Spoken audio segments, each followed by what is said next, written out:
Statement मैंने defence minister Khwaja Asif साहब की देखी है, उसमें वो फरमाते हैं कि लाहौर की तमाम सड़कें, तमाम शाहराहें बह गई हैं। आप वजीराबाद शहर देख लें, डूबा पड़ा है। सियालकोट शहर देख लें, डूबा पड़ा है।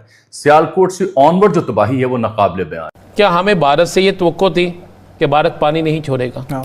क्या हम भारत से ये तवक्को रख रहे थे कि भारत पानी की जगह फूलों के गुलदस्ते भेजेगा? इसको नहीं ये पता था या तो भारत पानी छोड़ेगा या भारत पानी बंद कर देगा। ये दो ही चीजें थी ना, तीसरी कोई चीज नहीं थी। हमने क्या बंदोबस्त किया? भारत इससे डबल पानी भी छोड़ सकता है। बात भारत की हम कर रहे हैं, हमने क्या बंदोबस्त किया? साजिश हुई है, ये असल में मैं इसको साजिश कहता हूं। साजिश हुई है पाकिस्तान के साथ। यहां पर 25 डैम बनने थे, 25 मेगा डैम बनने थे, वो नहीं बन सके। कि हमें अपने डैम्स बनाने चाहिए थे, जो कि जिस पर कौम का इत्तेफाक अक्सर नहीं हो पाता। डैम्स हों तो हम इस तरह ज्यादा आने वाले पानी को स्टोर कर सकते हैं, हमारे पास कैपेसिटी ज्यादा हो सकती है। सैलाब इस सूरत में आया है इतनी बड़ी अचानक से, और सारे डैम और सारे बैराजेस भर गए हैं, उनको स्ट्रक्चर्स को बचाने के लिए हमें बंद तोड़ने पड़ रहे हैं। कि अगर हमारे पास डैम होते तो ये जहमत जो है वो रहमत होती। हमारे पास एक एक कतरा पानी हम संभाल भी लेते और हमें सैलाब भी ना आता, और हमारी जो बारिश है वो रहमत बन के बरसती।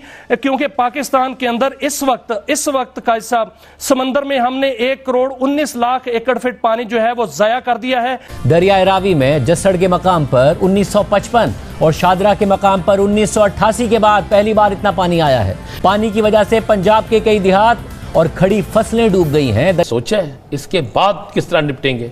सब्जी आपकी खत्म होगी, चावल आपका खत्म, फसलें आपके खत्म होगी, टूटे हुए घरों को किसने बनाना है? इन सब्जियों के लिए किसने करना है? इंडिया ने डैम्स बना लिए, हम नहीं डैम बना सके। उनके मुल्क में इस तरह सैलाब नहीं आया जैसे यहां पर आया। उन्होंने गेट ओपन कर दिए, और हमारे मुल्क में आप देख लें सैलाब की इस वक्त बरसात है कि जब ये चारों पांचों दरिया यहां से होते हुए तबाही फैलाते हुए पंजनत पहुंचेंगे और आगे जब दरिया सिंध में गिरेंगे तो अल्लाह माफ़ करे, मेरे मुंह में खाक, जनूबी पंजाब और अंदरूनी सिंध के जो इलाके हैं वहाँ पे 2008 वाले सैलाब से बड़ी तबाही आ सकती है।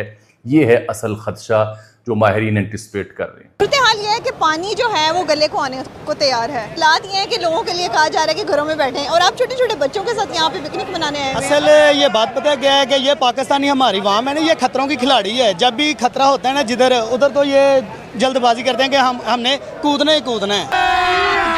अभी मजा आएगा ना भिड़ो। हालिया सैलाबी सूरत हाल भारत की आबी जारियत का नतीजा है। भारत अब वाकयातन जो आबी जारहियत है वो नहीं कर रहा, बल्कि पानी को हथियार के तौर पर इस्तेमाल कर रहा है। ये आप मनाजिर देख रहे हैं ना कि ये वो असल में सिनेरियो था जब इंडिया ने पानी छोड़ा पाकिस्तान में, तो उसने अमेरिका को भी पैगाम दिया है कि भाई देख लो, तुम्हारे तहादी को मैंने बर्बाद कर दिया, कुछ कर सकते हो? तुमने मुझे कहा जंग बंदी करनी है, तुमने मुझे धमकी दी, जंग बंद हो गई, इसको रोक कर दिखाओ। है पाकिस्तान के पास कोई ऐसा पानी का सिलसिला मेरे मुल्क में जारी करे? उसे बदला लिया है।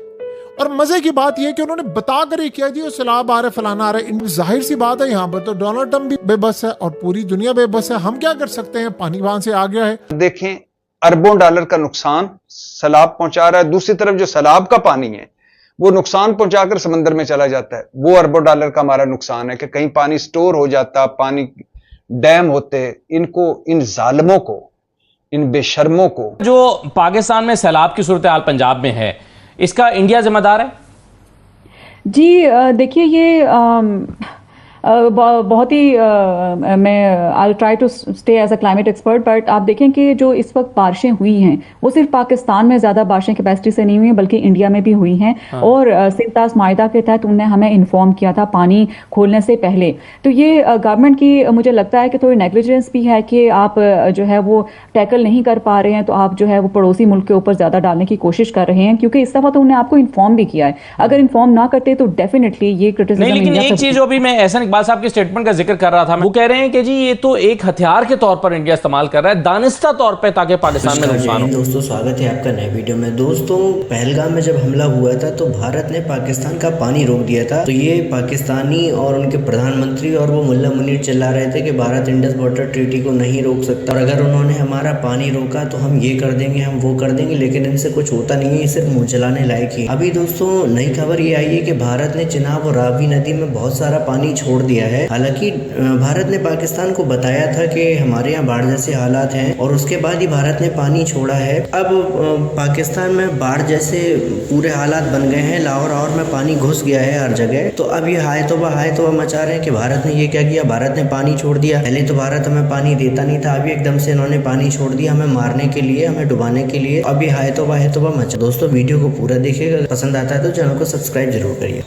साजिश हुई है, ये असल में मैं इसको साजिश कहता हूँ। साजिश हुई है पाकिस्तान के साथ। यहाँ पर 25 डैम बनने थे, 25 मेगा डैम बनने थे, वो नहीं बन सके। यहाँ बादशाह डैम जो है वो वक्त पर बनना था, 2012 में 2015 तक कंप्लीट होना था। यहाँ पर कालाबाग डैम 2015 तक कंप्लीट होना था। इस पर दस्तखत किए हुए हैं 1991 में, लेकिन वो नहीं बनने दिए गए, सियासत की नजर हो गए।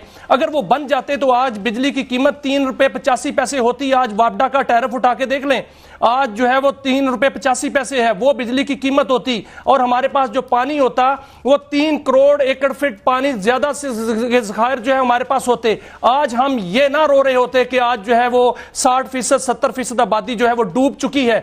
आज जो है हमारी ज़राअत कहां होती, आज हमारी जो इकोनॉमी है वाकईतन 3 ट्रिलियन की होती। लेकिन वो क्यों नहीं है 3 ट्रिलियन डॉलर की, कि इस पर जो है वो साजिश हुई है। हमारा कालाबाग डैम जो है साजिश का शिकार हुआ, दामर बादशाह डैम जो है वो उसका शिकार हुआ। कटजरा डैम अगर बनाया जाता तो 15,000 मेगावाट बिजली वहां से बननी थी। का साहब, अगर वो बिजली बन जाती 7,100 मेगावाट पूंजी डैम से बननी थी। अगर वो बन जाती तो हमें ये जरूरत। कहीं बिजलियां गिरी, कहीं बादल फटे, कहीं लैंडस्लाइडिंग हुई, कहीं बारिशें हुई, कहीं दरिया बिपरे, कहीं सैलाब आया, और ऊपर से हमारे हुक्मरानों, हमारी हुकूमतों का रद्द अमल अफसोसनाक और शर्मनाक। हमारी तैयारी 0/0। आपको यह बताता चलूं कि 2010 के बाद से छोटा या बड़ा सैलाब, हर साल सैलाब मामूल बन गया है। और पाकिस्तान ने 1947 से अब तक 29 सैलाबों का सामना किया है। जो मुल्क 29 सैलाबों का सामना कर चुका हो, उस मुल्क को किसी ट्रेनिंग की, किसी तरबियत की या सैलाब में मजीद डूबने या मजीद मरने की कोई जरूरत बाकी रह जाती है? एक मरतबा मुहज़्ज़ब मुल्कों में, तरक्की याफ्ता मुल्कों में या जिंदा कौमों वाले मुल्कों में एक दफा एक कुदरती आफत आती है, और अगर दूसरी मरतबा आए तो ना होने के बराबर नुकसान होता है जानी और माली, क्योंकि वो उस पहली आफत से, कुदरती आफत से सीखते हैं। ये पानी की पहली सूरत हाल आपने देख ली है ना। अब आप सोचे वो अगला मरहला क्या करने जा रहे हैं। वो कह रहे हैं कि अब हम एक ऐसी चीज डेवलप कर रहे हैं कि अनकरीब, यानी कुछ अरसे के बाद, हम इस काबिल हो जाएंगे कि एक ही वक्त में 300 ब्रह्मोस मिसाइल दाग सकें। देखिए, इंडिया ने पाकिस्तान पर मिसाइल मारे, जाहिर सी बात है बड़े खतरनाक थे, ड्रोन भी मारे। एक मिसाइल लगता है तो उसके कितनी तबाही होती है। वो प्लान क्या कर रहे हैं कि पाकिस्तान पर एक साथ हम 300 मिसाइल मारेंगे, 300 जगहों पर, मुख्तलिफ जगहों पर, शहरों पर, और हम इतनी तबाही मचाएंगे कि कोई डिफेंस सिस्टम रोक नहीं पाएगा। ये उनका प्लान है। तो अब वो किस लिए कर रहे हैं ये? वो जाहिर सी बात है मोदी को दिखाने के लिए कर रहे हैं कि किसी और को कर रहे हैं। वो जाहिर सी बात है अमेरिका को दिखाने के लिए भारत कर रहा है।